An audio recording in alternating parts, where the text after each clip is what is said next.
লাখ বিশ্ববিদ্যালয়ের শিক্ষক এবং শিক্ষার্থীদের সেই সব ন্যায্য দাবি দেওয়া সরকারকে বাস্তবায়ন করতে হবে। আমরা একই সাথে সরকারের কাছে আহ্বান রাখতে চাই, বাংলাদেশ রাষ্ট্রের স্বাধীনতা, সার্বভৌমত্ব, বাংলাদেশ রাষ্ট্রের জাতীয় নিরাপত্তা সংশ্লিষ্ট প্রত্যেকটা বিষয়ে সিদ্ধান্ত গ্রহণ করবার ক্ষেত্রে রাজনৈতিক দলগুলোর সঙ্গে পরামর্শ করে তবে সিদ্ধান্ত গ্রহণ করতে হবে। মানবিক করিডোরের প্রয়োজন আছে কিনা, সেই করিডোরের নিয়ন্ত্রণ কাদের কাছে থাকবে, সেই করিডোর দিয়ে কি পারাপার হবে, প্রত্যেকটা বিষয়ে রাজনৈতিক দলগুলোর সঙ্গে আলাপ আলোচনা করে তারপরে সিদ্ধান্ত গ্রহণ করতে হবে।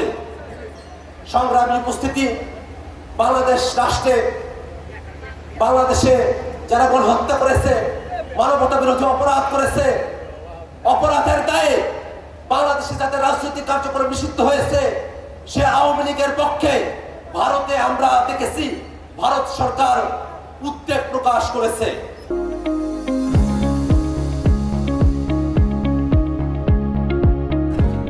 আমরা ভারত সরকার বাংলাদেশে দীর্ঘ সময় ধরে এই দেশের মানুষের সঙ্গে তারা তাদের রাজনীতি, তাদের সম্পর্ককে পর্যবেসিত করে নাই, বরং বাংলাদেশে ভারতের সম্পর্ক ছিল এদেশের জনগণ বিচ্ছিন্ন ওই আওয়ামী লীগের সাথে। আমরা ভারত সরকারের কাছে আহ্বান রাখবো, বাংলাদেশে বাকশালী ফ্যাসিবাদী, স্বৈরতান্ত্রিক, গণহত্যাকারী, মানবতা বিরোধী অপরাধী আওয়ামী লীগের সঙ্গে আপনাদের যে সম্পর্ক, সেই সম্পর্ক ছিন্ন করে এদেশের মানুষের সঙ্গে সম্পর্ক তৈরি করতে হবে। বাংলাদেশের ব্যাপারে, বাংলাদেশের রাজনীতির বিষয়ে সিদ্ধান্ত গ্রহণ করবে বাংলাদেশের জনগণ। কোন বিদেশি প্রভু বাংলাদেশের রাজনীতিতে হস্তক্ষেপ করতে পারবে না।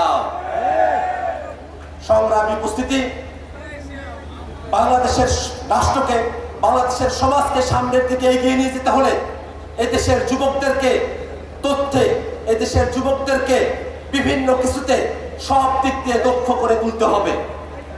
এদেশের যুব সমাজ মাদক মুক্ত হবে, এদেশের যুব সমাজ দেশকে নিয়ে ভাববে, এদেশের যুব সমাজ নতুন এক রাজনৈতিক বন্দোবস্তের জন্য তাদের জীবনকে উৎসর্গ করবে।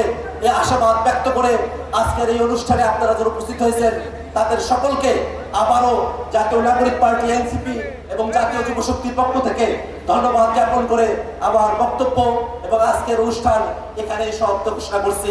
ইনকিলাব জিন্দাবাদ।